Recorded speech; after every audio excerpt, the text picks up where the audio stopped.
Welcome back. The Hartford Public School system apparently is nearly bankrupt. The report released this week says they are now facing a $70 million deficit.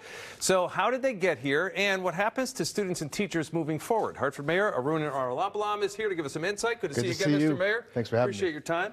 So what are the main concerns? When you look at the budget, it's one of the biggest line items for any city or town, Sure. education. Yeah. What are your concerns moving forward with this deficit?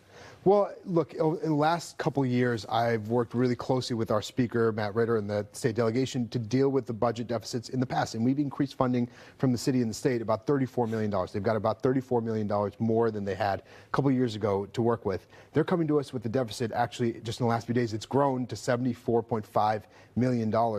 And it's just too big of a hole to cover by itself. And every single time we went through those deficits, I heard from teachers and staff who said, look, we've poured everything we can into Hartford Public Schools year after year, and our jobs are continually on the chopping block. These kids who are just wondering what's going to happen with their schools.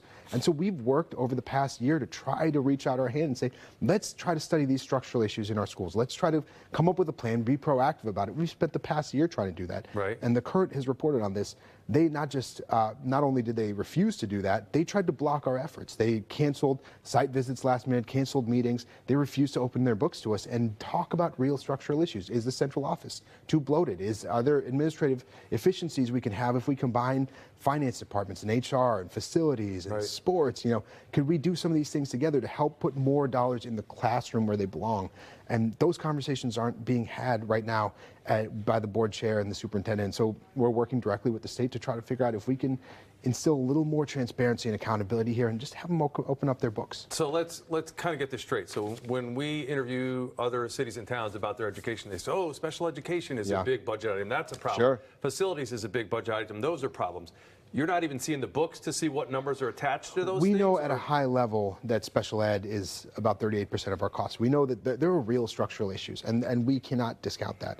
And we need to deal with that. And we've been in conversations with the state about how do we deal with the tuition costs, how we do deal with the transportation costs. For the statewide. And we've been really engaged in those efforts. But at the same time, we are not able to study.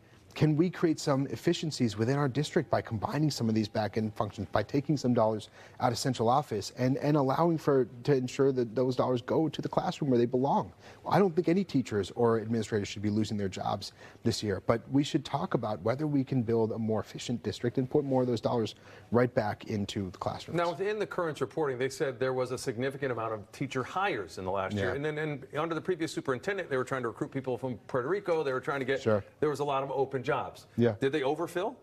They hired for jobs that they hadn't budgeted for, and they are pretty clear about this. About $11 million in this current year deficit is because they hired for jobs that weren't budgeted for, and so there's a lack of fiscal control there that we've got to speak to. And you know, you'd think at some point they'd pick up the phone and say, "Hey, city, we have this budget that we appropriated dollars for. We're not going to make it. We're gonna run over it." There's no communication there, and there's no ability to open up those books and let us see. And at the end of the day, this is about our children. It's about the kind of education they get, and it's about whether the school system can survive through this year. That impacts all of our families, and we've got to start focusing on the kids and stop with these political battles, these ego battles, and we can't hide books. We can't hide our finances. We've got to talk about this collaboratively, the board, the city, and the state all together. Does this go to legal action? You think, wait, you're in charge of the city. The schools are in the city.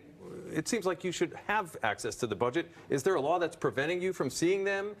Will this end up in court? Where does it go from? Yeah, under the way that we've set up this education system, no municipal leader has direct oversight over the Board of Education and over the superintendent. And so, you know, we are asking to work with them. I think the next stage is going to be us having conversations with the state to instill some transparency and accountability that we've been looking for, and say, if you want these dollars, you've got to open up your books, you've got to work with us and deal with these structural challenges that we're facing. There's structural challenges in the funding mechanism for this, and those are things that I think we can all agree on.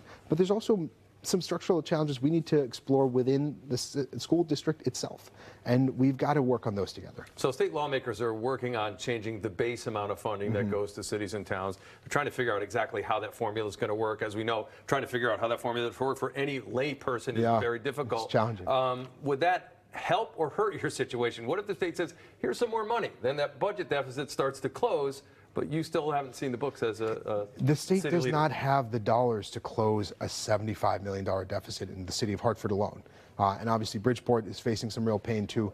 I think that they're going to have to figure out ways, and I've talked to the governor about this, I've talked to the secretary of OPM and legislative leaders about this. They're going to have to find ways to deal with Hartford and Bridgeport a little differently. But that should come with real accountability and transparency. And state leaders have told me the same thing that we've been telling the board for the last year, that we need to see the books. We need to have real accountability, real transparency, and real conversations around structural changes that need to be made within the Hartford Public Schools. I still believe we can build a center of excellence in the city of Hartford. I still believe we can build a school district that works for all of our kids, but we've got to work collaboratively if we're going to do that. And the structural changes include changes to structures because some of them are leaking with roofs and things like that too. Yeah, and some of these schools have about 100 kids in them. We've Right. got 11 high schools. We used to have 3 when we had 25,000 kids. We've got 15,000 kids in our district and 11 high schools, and not a single one can field a football team. They're all so under-enrolled. And so by combining some of those, we can make some of our high schools stronger. We can put more teachers in those schools and more